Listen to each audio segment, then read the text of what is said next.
Vamos abrir nossas Bíblias no Evangelho de Mateus, capítulo 9. Evangelho de Mateus, capítulo 9.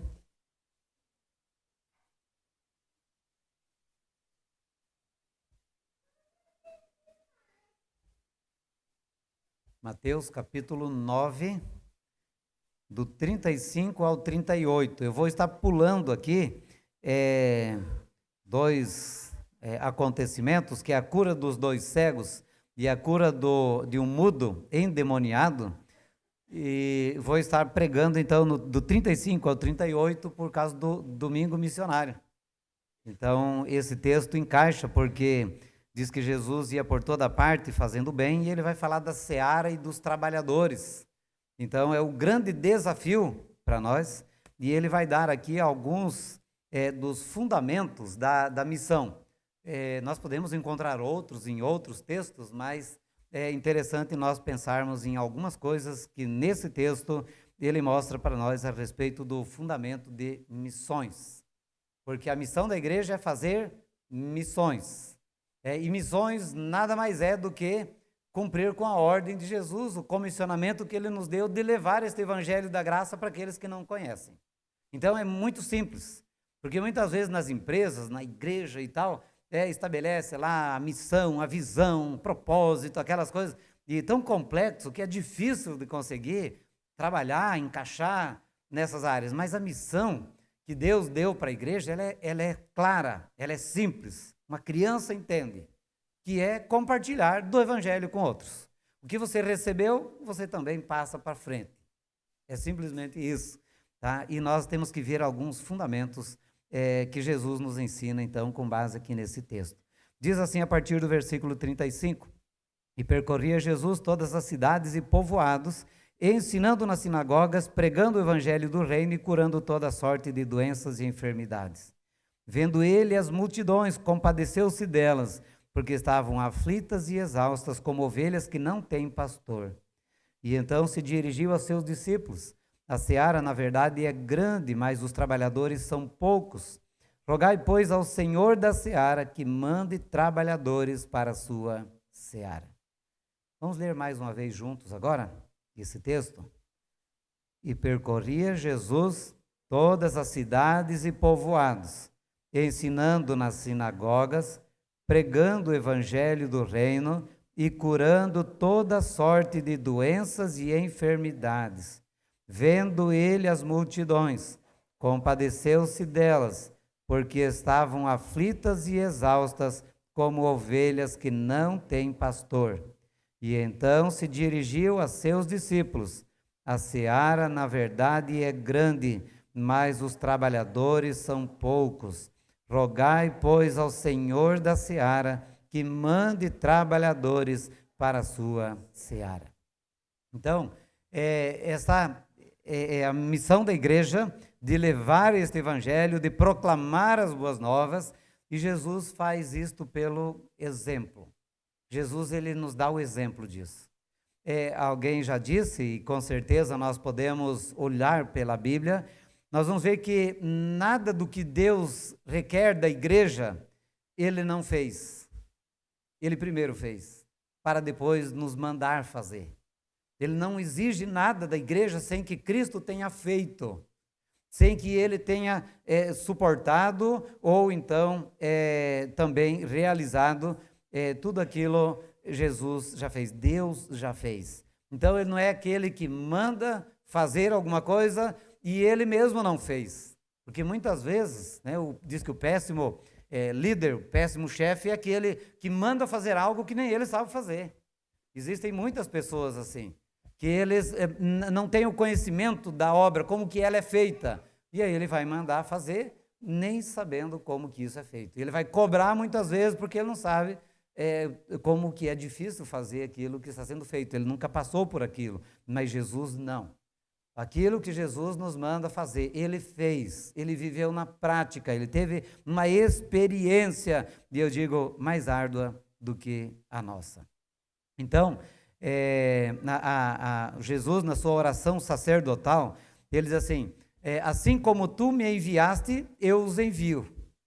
Então Jesus está dizendo na sua oração sacerdotal para Deus que eu estou cumprindo com a minha missão, mas ela não para aqui.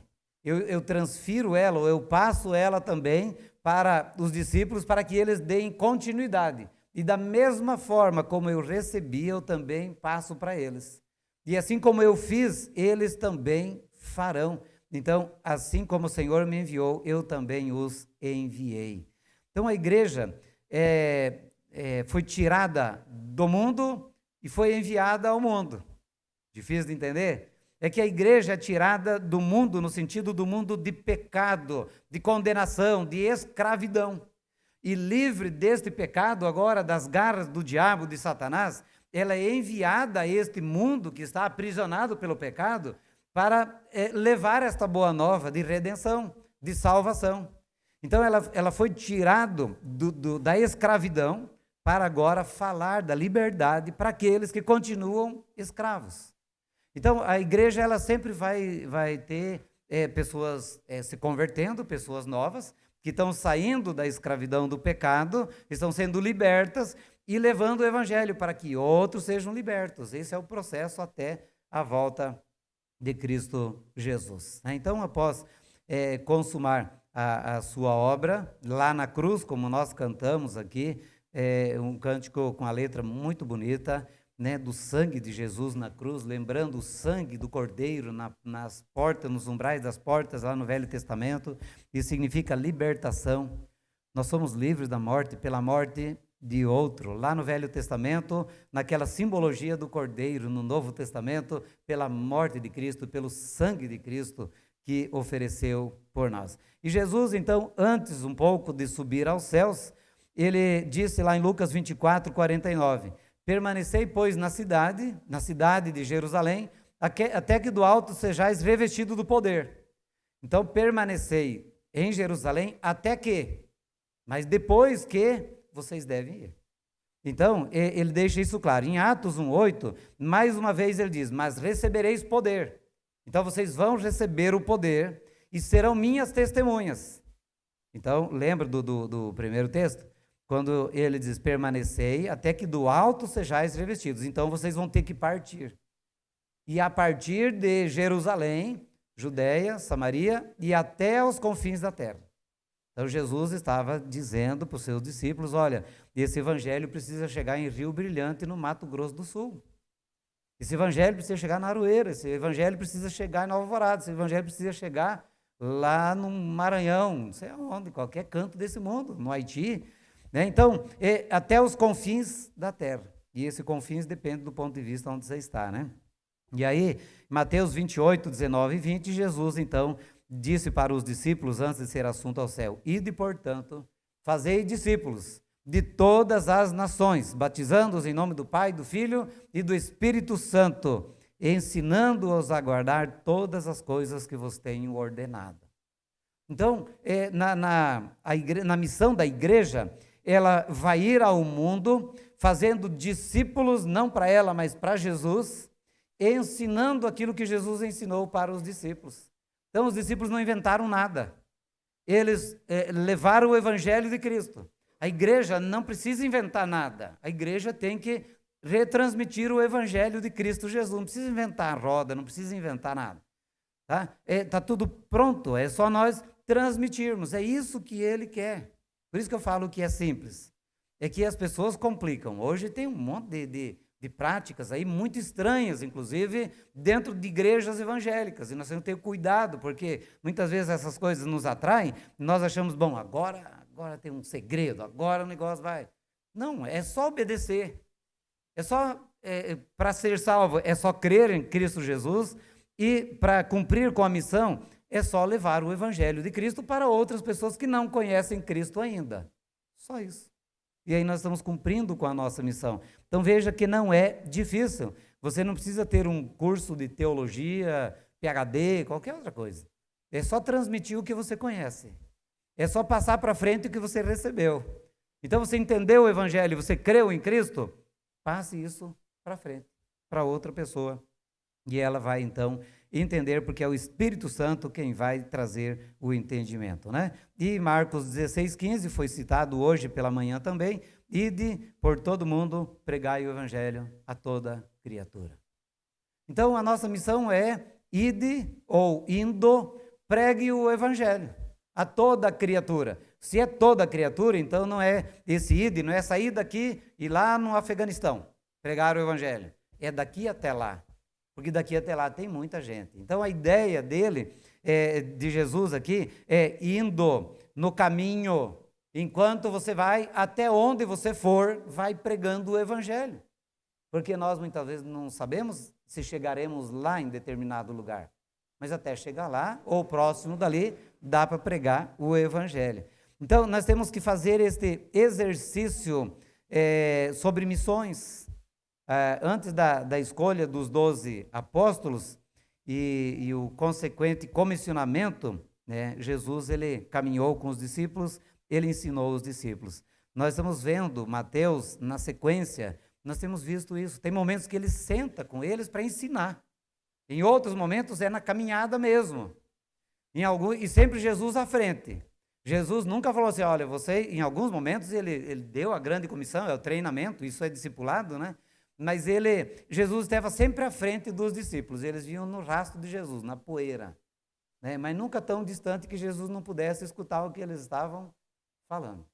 Enquanto Jesus estava caminhando, realizando, amando as pessoas, tendo compaixão, muitas vezes os discípulos vinham discutindo, qual de nós vai ser o ministro da segurança? Qual de nós vai ser, né, o primeiro-ministro, o que está mais próximo e tal? E Jesus, de vez em quando, parava e falava assim, o que vocês estão conversando? Já pensou o frio que dava, a vergonha que dava, o vermelhão que dava?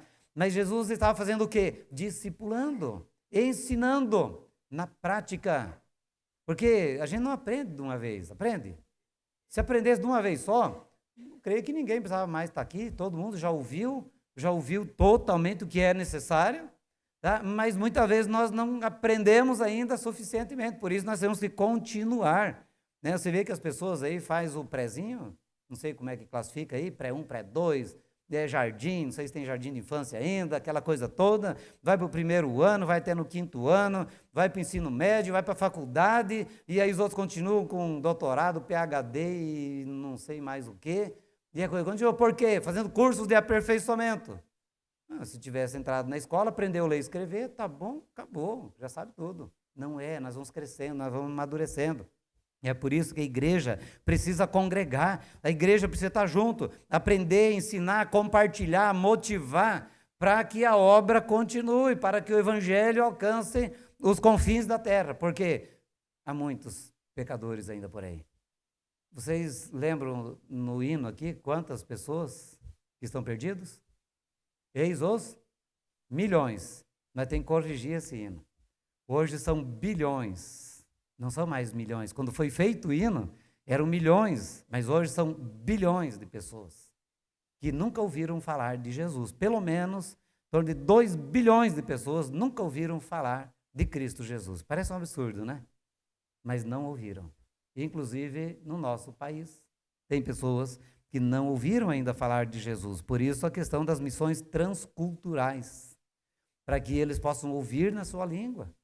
Nós temos comunidades de ciganos, de quilombolas no Brasil, nós temos comunidades indígenas ainda totalmente, não é totalmente, nunca alcançados, né? Eles não foram civilizados, eles não conhecem ainda esse que nós chamamos de mundo civilizado, não sei qual que é mais o nosso ou deles, né? Mas eles não conhecem a nossa cultura, eles não conhecem a Cristo Jesus, nunca ouviram. Então, precisa aprender, inclusive, a língua, se comunicar com eles. Começa-se por sinais, não sei o quê, e quem assistiu aquele filme, né, como é que é o nome dele, Anny? Que morreu lá na floresta amazônica? Que você falou da mulher dele lá, que tem um livro? Eliot, né? Jim Eliot. Então, eles morreram tentando criar um relacionamento com os índios para poder, então, levar o evangelho para eles. Custou a vida deles. E depois foi extraordinário que quando o filho desse missionário veio para continuar o trabalho, houve conversões, né? E ele estava batizando o homem que matou o pai dele. Valeu a pena. aquele homem deu a vida. Não que a vida dele salvasse, né? Mas ele deu a vida para que alguém pudesse conhecer a Cristo. E o filho dele batizou o cara que matou o pai dele mesmo. E veja a alegria do cara de saber que o trabalho do pai dele não foi em vão. E não é em vão no Senhor. Então, meus irmãos, a igreja ela precisa cumprir com eficiência a sua missão. E para isso ela precisa compreender os fundamentos, né, da própria missão. E eu quero destacar um deles aí que está no versículo 35. E percorria Jesus todas as cidades e povoados, ensinando nas sinagogas, pregando o evangelho do reino e curando toda sorte de doenças e enfermidades.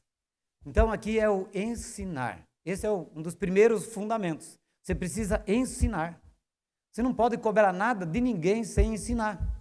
Um pai corrigir um filho, por exemplo, sem ter ensinado ele, é totalmente errado.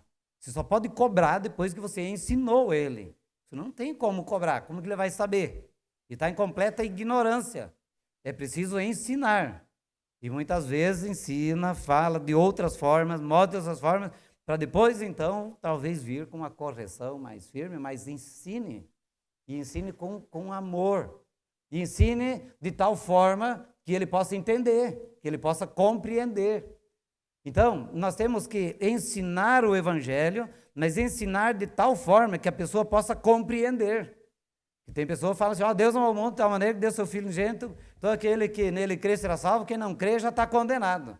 Agora é contigo. Se você não crê, agora o problema é teu. Crer, o que é isso? O que é crer? Eu creio, mas no quê? De que forma? Eu tenho fé.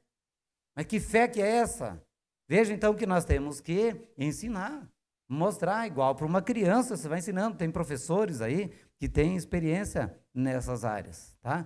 Então assim, o exemplo de Jesus é o melhor método de ensino. Jesus, ele falava, mas ele praticava, e ele levava os discípulos para a aula prática, então isso é um discipulado. E discipulado é pegar alguém e fazer com que ele caminhe e comece a fazer aquilo que você faz. E Jesus fez isso com os seus discípulos. Alguém certa vez falou assim, mas e se pudesse perguntar lá para Jesus, né? E se os discípulos falharem? Porque ele entregou tudo na mão daqueles homens, e homens difíceis, né? Jesus falou, eles não falhariam, eles não falham. Essa é a confiança que ele tem na igreja. A igreja não vai falhar. A igreja vai proclamar o evangelho. A igreja vai compartilhar do amor de Deus. Por isso que ele está à direita do Pai. Ele intercede por nós, mas a missão é dada para a igreja. E a igreja vai cumprir com a missão. Pode ser que particularmente alguns de nós não vamos fazer, ou vamos até fazer relaxadamente. Mas a igreja vai fazer. Outros farão. E nós poderíamos estar desfrutando desse privilégio de compartilhar do amor de Deus. E é algo tão interessante como aqueles poços, né, que tinha, hoje quase não tem, mas aquele poço no sítio, na fazenda, no interior, né, que quanto mais água você tira, mais água tem, você não esgota ela no balde. Então você pode ir compartilhando do evangelho e esse evangelho é vivo dentro de você, sacia a sua sede. Então nunca vai faltar para você, pelo contrário, do seu interior fluirão rios de água viva. Então Jesus, ele tinha um ministério itinerante e ele deu o exemplo indo com os discípulos. Por isso que ele diz lá em João 13:15, porque eu vos dei o exemplo para que como eu fiz, façais vós também. Então ele não está dizendo, olha, vocês vão inventar alguma coisa. Os apóstolos não inventaram nada, eles só retransmitiram o que Jesus tinha trazido para eles. O pastor Hernandes Dias Lopes, ele diz que na Galileia existiam cerca de 200 cidades e vilas. 200, só na Galileia, fora Samaria e Judeia, que talvez isso, né, dava um número ainda maior, apesar de ele desenvolver o seu ministério mais, a maior parte do tempo na Galileia, né? Agora, são 200 cidades em 3 anos de ministério. E Jesus percorreu todas elas. Eu sei que se você dividir, dá poucas, né? Dá uma por semana, uma e pouca por semana. Mas ele não ia, tipo assim, cada semana numa cidade. Ele gastava muito tempo em Cafarnaum e depois fora também da região ali, mas ele percorreu todos aqueles lugares. Significa que nós temos que percorrer também todos os nossos bairros, as nossas vilas, as cidades e o estado e aonde nós pudermos chegar. E aonde nós podemos contribuir para que outros estejam alcançando aonde nós não podemos chegar. Então, missão não é só mandar o dinheiro para lá. A missão é fazer aqui o que eles não podem fazer, porque eles estão lá, e ajudar eles ainda a fazer o deles lá. Então, veja que você que contribui e evangeliza, você é um missionário aí com uma dupla bênção, vamos dizer assim. Porque você está fazendo a obra, que você está contribuindo para outro fazer lá também. Além de você fazer, você está contribuindo. Então, é um grande privilégio para nós também. Não é que nós temos que idolatrar lá um missionário, ninguém faz isso, né? Mas, nossa, o cara é missionário. Muitas vezes o missionário vem e ele acha que ele precisa ser tratado também de uma forma totalmente diferente. Todos nós somos missionários. Nós estamos no campo, fazendo a obra do Senhor. Você é tão valioso quanto os missionários aí do boletim, que tem parceria, os outros que estão indo para o exterior e tudo mais. Você é importante para a obra de Deus, do reino de Deus. Tá? Então, você tem que também fazer e compartilhar, como eles compartilham os testemunhos. Quantos testemunhos nós poderíamos compartilhar também? Eles falam, nós estamos aqui trabalhando, vieram 25 crianças e foi falado do amor de Deus. Quantas crianças foi na IBF, lá na segunda igreja, lá na terceira igreja, lá na Aroeira? Tá? Nós temos que valorizar também o nosso trabalho missionário. Isso deve nos empolgar a fazer missões aqui. Porque quanto mais nós fizermos missões aqui, mais nós teremos condições de fazer missões lá. Ou enviar missionários e condições para que eles façam a obra. Então, esse ministério de Jesus do ensino, aqui, ou esse fundamento que é o ensino, aqui, na verdade, nós temos ele dividido em 3 partes, pelo menos. E ele diz, então, que o ministério de Jesus era um ministério de ensino, não só nas sinagogas, mas ele diz aqui, ensinando nas sinagogas. Então, Jesus aproveitava na sinagoga, que era a igreja, vamos dizer assim, dos dias de hoje, porque não tinha mais o templo, então eles construíram as sinagogas, e onde tinha uma comunidade de judeus, tinha uma sinagoga. E eles se reuniam, e Jesus era um judeu, e ele entrava na sinagoga, e o que ele fazia? Ensinava. Depois que ele ensinava, que ele pegava um texto, ele falava, esse texto está falando a meu respeito. E quando ele saía da sinagoga, o que acontecia? Ele ia fazendo sinais, ele amava as pessoas, ele curava, ele discipulava, e as pessoas começavam a perceber que Jesus era igual aquilo que ele pregou, aquilo que estava lá no texto do Velho Testamento e aquilo que ele era na vida prática, no dia a dia. E aí é que dá o grande impacto. Quando nós falamos assim, eu creio nessa palavra, eu tenho crido nesse Cristo aí, né? E aí as pessoas vão ver como que nós cremos de segunda a sexta também, ou de segunda a sábado. Então Jesus lia, explicava as Escrituras, aplicava nas caminhadas, né, de uma cidade para outra, de um lugar para o outro. Né? O Sermão do Monte é um grande exemplo de ensino. Jesus parou, pegou o Velho Testamento, interpretou, mostrou, esmiuçou, esclareceu, e então desceu do monte e foi colocar tudo isso em prática. E é isso que ele nos ensina também. Tá?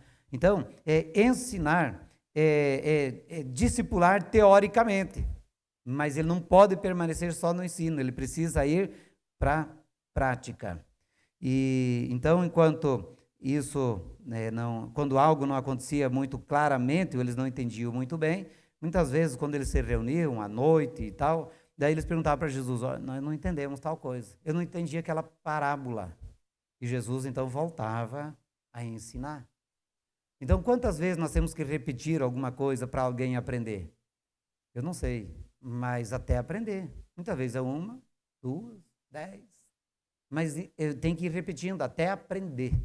E fazendo até que ele consiga entender claramente a palavra. E diz também aqui que ele, então, ensinava na sinagoga e pregando o evangelho do reino.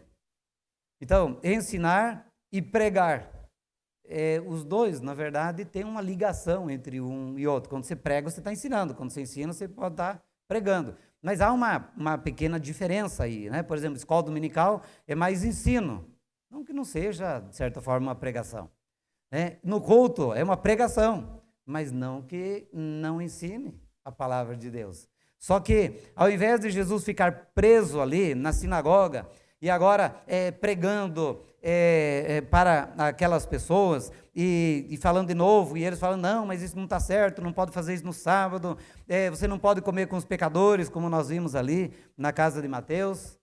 Jesus percorria cidades, deixava aqueles fariseus lá batendo boca e fazendo os seus, como é que fala? Seus debates ali, deixava eles, fiquem conversando vocês, eu vou levar a boa nova. Então a igreja tem que tomar o cuidado para não se prender em picuinhas, em bobeiras, em coisas insignificantes e tal, porque ela fica ali, e agora? Né? Não vamos fazer isso, fazer aquilo e tal, não vamos fazer, porque tem coisa mais importante para fazer, pregar o evangelho, levar a boa nova. Se a igreja é branca, se ela é amarela, se ela foi pintada de verde, porque a igreja presbiteriana e tal, a cor verde que predomina e tal. E ficam discutindo, brigando, divisão de conselho, muitas vezes, por coisa assim. A igreja tem que ter a visão aberta, vamos lá, verde, então tá bom. Quer verde e branco, uma parede do lado de cá é verde, a outra lá é branca e pronto, e vamos embora. Então, enquanto os fariseus ficavam discutindo essas coisas, Jesus entrou na casa de Mateus, um pecador. Mas ele veio para quem? Então Jesus saiu e foi pregar o evangelho, foi anunciar as boas novas de salvação, porque evangelho é boa nova, é a boa notícia para que as pessoas conheçam a Cristo Jesus. E a terceira coisa aqui é o ministério da cura. Havia muitos doentes naquela época, como tem nos dias de hoje.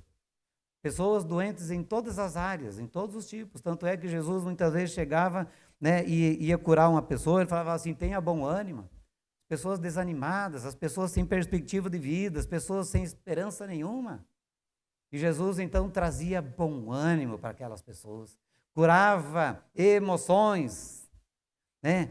O que podemos dizer aqui, que alguns têm medo dessa palavra, mas é uma cura interior. Porque muitas vezes a pessoa se converte, mas ela arrasta consigo ainda muitos problemas, abusos do passado, tantas outras coisas, ela traz aquelas coisas que ela precisa se libertar de tudo aquilo. E Jesus ia libertando essas pessoas e curava fisicamente também. E Jesus ainda realiza isso hoje, faz milagres ainda hoje. E nós precisamos crer nesse poder de Jesus e levar esse evangelho de Cristo Jesus para que então as pessoas também possam ser curadas, libertas. O segundo fundamento aqui para destacar está no versículo 36. Vendo ele as multidões, compadeceu-se delas, porque estavam aflitas e exaustas como ovelhas que não têm pastor. Vendo ele as multidões. Enquanto os fariseus ficavam olhando lá para discutir, né, isso aqui, acho que está no verbo passado, isso aqui, lá no hebraico, isso aqui, Jesus estava olhando para a multidão. E ele diz assim, essa multidão aí está perdida. Não que ele não sabia antes, mas ele ficava condoído com aquelas pessoas. Enquanto os fariseus, os escribas, discutindo forma de batismo, por exemplo, não, na época não tinha isso, mas discutindo algumas coisas, Jesus olhava e falava, o povo está perdido. Essa multidão está caminhando a passos largos para o inferno. E aí Jesus ficava compadecido deles, né? Compadeceu-se deles, porque estavam aflitos e exaustos, como ovelhas que não têm pastor, perdidos, né? Desatinados. Então, a igreja não pode fazer verdadeiramente a sua missão sem compaixão, sem sentir um peso no coração pelo pecador, sem ter lágrimas nos olhos por aqueles que estão indo para o inferno. A igreja não vai fazer missão. A igreja vai ser um aglomerado de pessoas que estão ali, domingo a domingo, botando defeito no louvor, na escolinha das crianças, no pastor, não sei mais o quê. Na verdade, a igreja precisa ter compaixão, porque há bilhões de pessoas que não conhecem a Jesus. E se eles morrerem sem conhecer a Jesus, para onde que eles vão? Para o inferno. Não tem outro lugar. Eles vão para o inferno. E quem será cobrado por isso? A igreja que conhece o caminho, que conhece a verdade. Jesus cumpriu a missão dele e agora ele deixou para a igreja. A igreja precisa cumprir a sua missão de levar o evangelho para aqueles que estão perdidos. E levar o evangelho para os que estão perdidos não significa que nós vamos converter aquelas pessoas. É levar o evangelho, é levar as boas novas, porque daí é com Deus, é Deus que vai abrir o entendimento, é Deus, através do Espírito Santo, que vai converter. Mas nós precisamos ter mais compaixão. Jesus amava as pessoas. Ele entrava na casa dos pecadores, comia com eles. Comia sem lavar as mãos. Os fariseus ficavam doidos com isso. Jesus não estava preso àquelas bobeiras, àqueles costumes, aquelas coisas, porque ele via que as multidões estavam aflitas, aquelas multidões estavam perdidas. Ele tinha dó da miséria daqueles que estavam caminhando para o inferno. Meus irmãos, a igreja, ela perdeu o foco da missão, porque ela perdeu a compaixão. A igreja passou a condenar os condenados. É chover no molhado. Se nós olhamos lá no texto que nós lemos no início, que Jesus veio para buscar, para salvar o pecador, ele não veio para julgar. O mundo já está julgado, o mundo já está condenado. Ele veio para salvar e deixou a igreja para levar o evangelho da salvação. Apontar para as pessoas, esses caras estão perdidos, aí vivendo na droga, na prostituição, na bebida, né, estão vivendo aí, o povo não quer nada com nada. Eles conhecem o evangelho? Você já falou de Jesus para eles? Apontar, condenar, eles já estão perdidos, não precisa mais. Né? Então, nós precisamos ter compaixão deles. E quando nós temos compaixão deles, nós vamos levar o evangelho para essas pessoas. Sabe que um dia nós estávamos nas mesmas condições? Nós estamos perdidos da mesma forma? E alguém foi usado por Deus para nos falar do evangelho. Quantas vezes? Muitas vezes. Muitas pessoas falaram. Até é difícil falar assim, quem me levou para que eu tivesse o momento de crer em Cristo Jesus? Porque foram muitas pessoas. Um deu um folheto, o outro estava orando, o outro convidou e assim foi. Tá? E é isso que nós temos que fazer. Não desistir, mas temos que resgatar a compaixão pelas almas perdidas. Nós temos que pedir a Deus lágrimas, né, em favor dos nossos familiares e amigos. Pessoas muito próximas, não são apenas lá no Oriente Médio que estão indo para o inferno, que não conhecem a Jesus. Tem pessoas dentro do nosso círculo de amizades que não conhecem a Jesus. Pode ser que já ouviram, mas não conhecem. Nós temos que apresentar Jesus. Quem é Jesus? Porque alguns conhecem Jesus apenas como um curador. Jesus é o Filho de Deus. Tá bom, mas ele é o Salvador. O teu Salvador, o meu Salvador. Em 2020 foi feita uma estimativa de que morriam, em 2020, 1,8 pessoas por segundo, sem nunca ter ouvido falar de Jesus. Pouca gente, né? 1,8 por segundo. Isso significa que morriam, naquela época, 110 pessoas por minuto, sem nunca ter ouvido falar de Jesus. 6.500 pessoas por hora. Tá? Desde a hora que começou o culto até agora, já morreram cerca de 7 a 8 mil pessoas que nunca ouviram falar de Jesus. Enquanto nós estamos aqui sentados, né, cerca de 8 mil pessoas já morreram sem ouvir falar de Jesus. Não ouviram. Agora, se nós multiplicarmos isso, vai dar 155.500 pessoas por dia. 4.665 pessoas por mês. E num ano, são 55.980.000. 25% da população brasileira seria, proporcionalmente, morre por ano, sem nunca ouvir falar de Jesus. Por isso que Jesus diz, olha, vocês precisam ser missionários e orar por missões. Vocês precisam agora trabalhar e vocês precisam, além de trabalhar, vocês precisam orar, que são os últimos 2 fundamentos da missão. No 37, quando Jesus diz assim, então se dirigiu aos discípulos, a seara na verdade é grande, mas os trabalhadores são poucos. São poucos os que trabalham proporcionalmente àqueles que precisam ouvir do Evangelho. São poucos. Se você pegar o número de missionários, de crentes e tal, vai dizer, é grande o número. É pequeno em relação àqueles que precisam ouvir do Evangelho. Por quê? Porque tem muitos que eles estão há décadas na igreja, ou que se converteram a Cristo e nunca levaram uma alma para Cristo Jesus. Então esse é um campo missionário, tem uma palavra dura que é, como é que você falou aí, Ana? Todo cristão é missionário. Ou é um impostor, eu vou pesquisar essa palavra depois. Então, ele diz assim que nós precisamos ser obreiros. Precisa de obreiro na obra do Senhor. Então, se você fizer um cálculo rapidamente, eu creio que Jesus fez um cálculo, deu uma olhada assim, falou, é muita gente para pouco trabalhador. Precisa mais. Precisa de obreiro. E da onde que vão sair os obreiros? Do meio da igreja. Se morrem cerca de 56 milhões de pessoas por ano sem ouvir falar de Jesus, teríamos que ter 56 milhões de novas pessoas falando para esses que ainda não ouviram. Só para compensar os que estão morrendo sem conhecer a Cristo, fora os que estão nascendo e não conhecerão a Cristo. Então, esse é o grande desafio para a igreja, de proclamar, de anunciar o Evangelho da graça de Cristo Jesus. E essa tarefa é para a igreja como um todo. Não é dando R$5, R$10, R$500, 10 mil para missões que vai resolver o problema. É ser um missionário, é ser um obreiro também, fazer a obra também, ajudar. Se nós falharmos, meus irmãos, nesta geração, a próxima estará comprometida ainda mais. Porque se nós estamos da forma como estamos, é porque a geração passada já falhou. E se nós falharmos na nossa, vai piorar a situação. Então nós precisamos acordar para isso. Os obreiros são poucos. Sem obreiro não há missão. Quando Deus perguntou para Isaías, né, a quem enviarei? E quem há de ir por nós? Ele diz, eis-me aqui, envia-me a mim.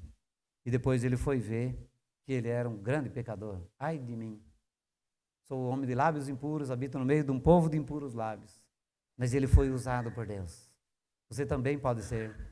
Nós falamos hoje pela manhã, né, o Davi, que nós estamos falando sobre a questão do casamento. Ah, mas Davi foi polígamo, um homem segundo o coração de Deus. Deus não aprovou aquilo, era pecado o que ele fez.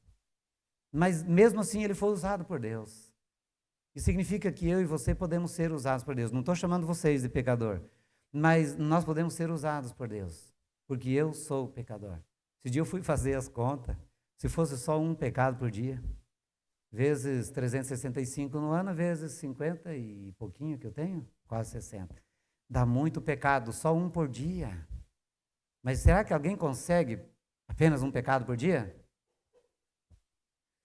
Meus irmãos, nós precisamos orar, porque Jesus diz assim, rogai, pois, ao Senhor da seara que mande trabalhadores para a sua seara. Então, a oração é o recurso mais valioso que nós temos para a realização da obra do Senhor. Aonde o dinheiro não pode chegar, onde o missionário não pode chegar, a oração chega. E Deus realiza a obra, de uma forma ou de outra. Como ele vai fazer, eu não sei. Mas pode cair um folheto, por acaso, que largaram no espaço? Não sei. Mas Deus vai fazer a obra acontecer. Então, ore por missões. Na oração tem poder, porque Jesus disse... É claro que o poder, ele vem de Cristo, como eu falei esse dia sobre a questão das vestes da mulher que tocou nas vestes de Jesus. O poder não saiu da veste de Jesus, saiu de Jesus. Tá? Então, o poder não está na oração, mas no Deus que ouve e atende a oração. Ore pela conversão do seu familiar, ore pela conversão dos seus colegas, ore pela conversão da cidade, das autoridades, ore por missões. Temos que orar por missões. É mandamento de Deus, e nós precisamos obedecer a esse mandamento de propagar o Evangelho, de anunciar o Evangelho.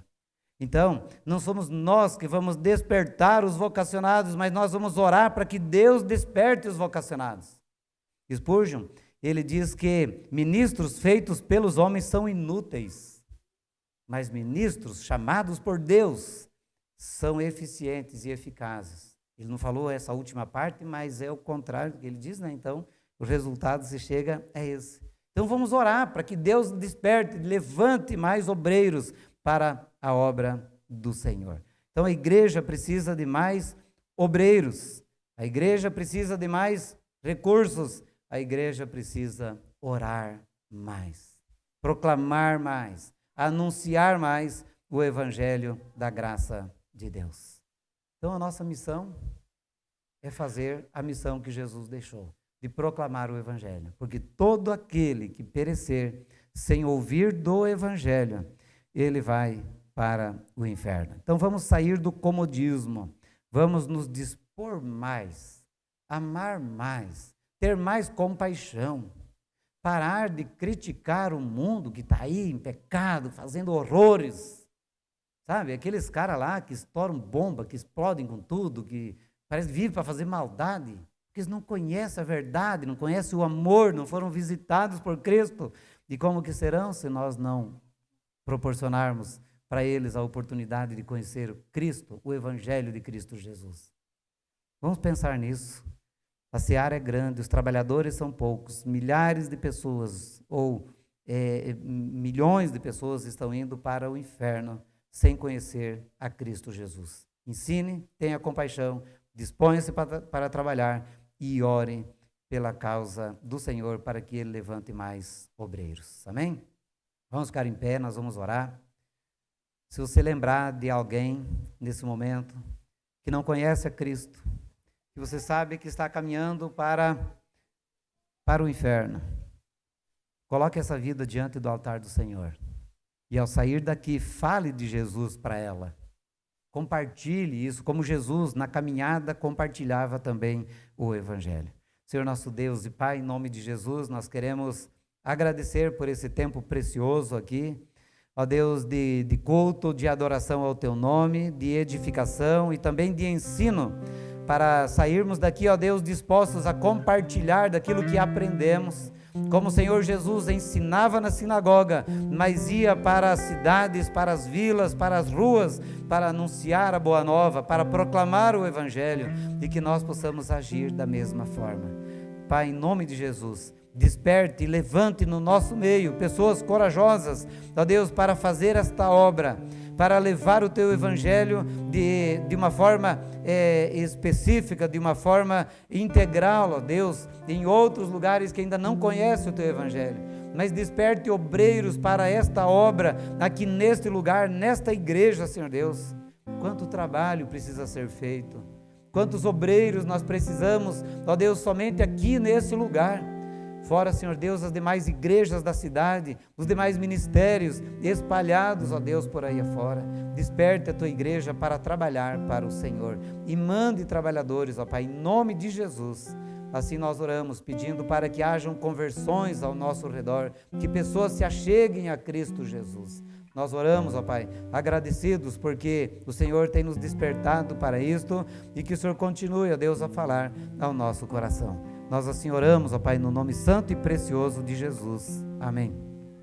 Que a graça e a paz do nosso Senhor e Salvador Jesus Cristo, que o amor de Deus, o nosso eterno Pai, que a comunhão e as consolações do Espírito Santo de Deus repouse e permaneça sobre cada um de nós, desde agora e para todo sempre. Amém. Os irmãos podem se assentar e eu quero dar a palavra aqui à presidente da SAF. Vai ser a Cristiane? Cristiane. Então, não saia nenhum pai. Vou falar bem baixinho, né? Porque senão eles vão descobrir alguma coisa. Hein? A graça e a paz, irmãos. Eu vou ler aqui um versículo, está no Salmo 127, de 3 versículos, de 3 a 5. Herança do Senhor são os filhos, o fruto do ventre, seu galardão. Como flechas na mão do guerreiro, assim os filhos da mocidade. Feliz o homem que enche deles a sua aljava, não será envergonhado quando pleitear com os inimigos à porta. Então, a nossa homenagem, em nome da SAF, eu estou aqui, né, para fazer essa homenagem. Nós queremos deixar aqui uns conselhos da palavra do Senhor, né, umas reflexões para os irmãos, para os pais aqui presentes. O que você tem feito com a herança que o Senhor te deu? O Senhor te deu uma herança. Quando nós recebemos uma herança, o que nós fazemos com ela? Gastamos tudo? Não cuidamos daquilo que nós recebemos? Ou cuidamos com carinho para mantermos aquela herança? O que você tem feito com as suas flechas? Para onde você tem mirado as suas flechas? Os nossos filhos são flechas, né? Os seus filhos são flechas nas suas mãos. Para onde você tem mirado essa flecha? Para onde você está mirando é para onde essa flecha vai. E feliz o homem que enche deles a sua aljava. A aljava era aquela bolsinha que os flecheiros carregavam cheio de flechas, né? Os arqueiros carregavam cheio de flechas. Então, feliz é o homem que enche deles a sua aljava. Não será envergonhado quando pleitear com os inimigos à porta. Então, ele vai ter companheiros de guerra, companheiros ali para estar com ele nos momentos difíceis, né? Que Deus abençoe a sua vida. Que Deus te dê sabedoria para criar seus filhos nos caminhos do Senhor, para mirar essas flechas para o alvo certo, que é servir ao Senhor, que é levá-los no caminho do Senhor. Que Deus os abençoe. Agora eu quero chamar aqui todos os pais presentes, todos. Mesmo que os filhos não estejam com vocês, eu quero que todos venham à frente. Todos vocês. Se você é pai, desde o pai mais verdinho até o mais maduro.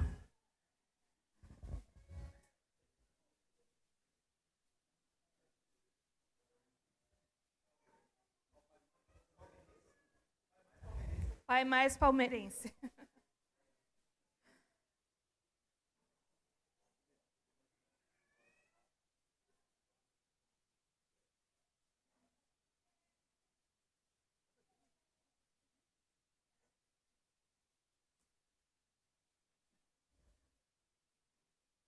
Isso. Os filhos também podem vir. A nossa presidente está aqui com as lembrancinhas e cada filho vai pegar, né, um filho, tá? Mesmo que todos os filhos estejam aqui, mas um filho vai pegar uma lembrancinha ali com a Edneia para entregar para o pai.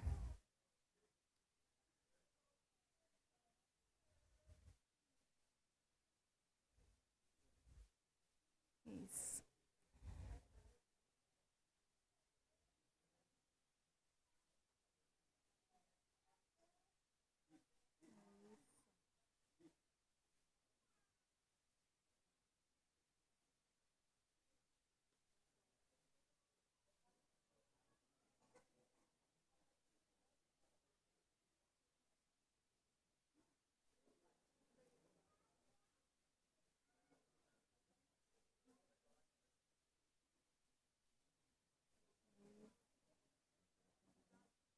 Isso, entrega. Uhum. Eu vou pedir ajuda dos jovens para entregar para os pais que estão sem a presença dos filhos aqui. Isso.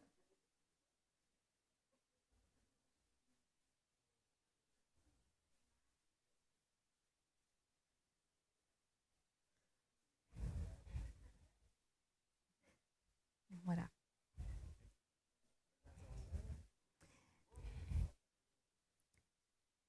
Eu vou pedir agora para a irmã Gislaine fazer uma oração em gratidão à vida dos pais aqui.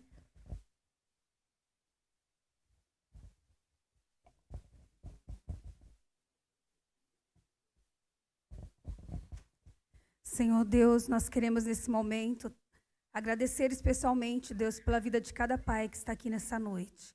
Que assim como o Senhor é um pai exemplar, é um pai que tem nos ensinado a cada dia e nos dado tanto amor, que eles possam se espelhar em Ti, ó Deus, e que a cada dia busquem se aperfeiçoar, busquem crescer, ó Deus, aprendendo com o Senhor a ser os melhores pais para seus filhos.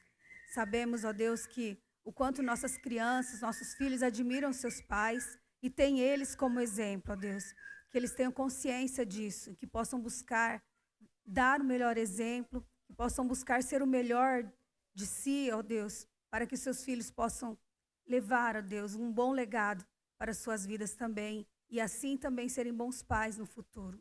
Abençoa, Senhor Jesus, a cada dia, fortalece, ó Deus, nas dificuldades, nos relacionamentos, ó Deus, nos momentos de dor, nos momentos de lutas, ó Deus, que o Senhor esteja presente, ó Pai, fortalecendo e abençoando cada pai que é o cabeça do lar, Senhor. Em nome do Senhor Jesus. Amém. Deus abençoe.